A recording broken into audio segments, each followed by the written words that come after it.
Hello, I'm Kimmy Martinez, and this is Vlog 5 for Communications 45. I read the Rhetorical Act, Chapter 4, around the first half of it, and this chapter is entitled Resources of Evidence. So resources of evidence is how do you get your evidence for your rhetorical retorts and whatnot. And one of the pieces of advice in this chapter is just be prepared with some evidence no matter what, because any moment for rhetoric and evidence could pop up. And so it's just good to know things. But breaking down historically, from Aristotle, this quote, "A speech has two parts. You must state your case and you must prove it." So the proving part is the evidence. That's what you want to look for. Stating your claim is stating your case, and then you must prove it through evidence. And this evidence or proof comes in many different forms. It has discursive or logical and definitional types of proof. There's qualities of language, so logic, more logos, specifically like appealing to the way people think or how thoughts work. And then you got your evidence that appeals to feelings, attitudes, and states of mind of the audience and the people listening. Pathos, the more emotional side, appealing to people's emotions. And then you have evidence that appeals to the perception of the rhetor or the speaker. Ethos, the speaker's reputation, the speaker's credentials.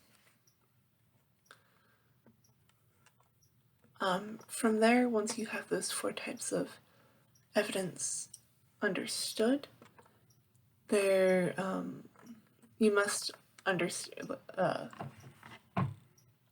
understand how to filter through evidence. Evidence must be judged by its logical and empirical strengths and limitations, and its psychological powers, meaning that the evidence must match up to other evidence to an extent. So, like, it has to make sense. It has to follow through what has been discovered and what is known before diving into the unknown. Evidence must be paired with other pieces of evidence, because not every single piece of evidence proves everything it sets out to prove at once. And that evidence must be handled correctly, appealing to the way people think in order for it to be most effective. Good evidence and good supporting materials should prove the claim, prove the purpose of this piece of media, the speech, the video. And these materials should also be clear, vivid, and concrete in the way they present their information. And they should also help to present the speaker and bolster their image as a competent and trustworthy person. There are 5 categories of evidence. You got stories, which are examples, personal or otherwise. You got statistics, which are numerical sets of data, so studies, polls, surveys, anything that has to do with hard numbers. And then you have experts, or people who have a lot of experience in a field, who are known for their information and work in a certain field, or understanding. And then you have analogies or comparisons, comparing different things in people would know about. So like comparing what something a person will know about into something they don't in new ways in order to connect learning.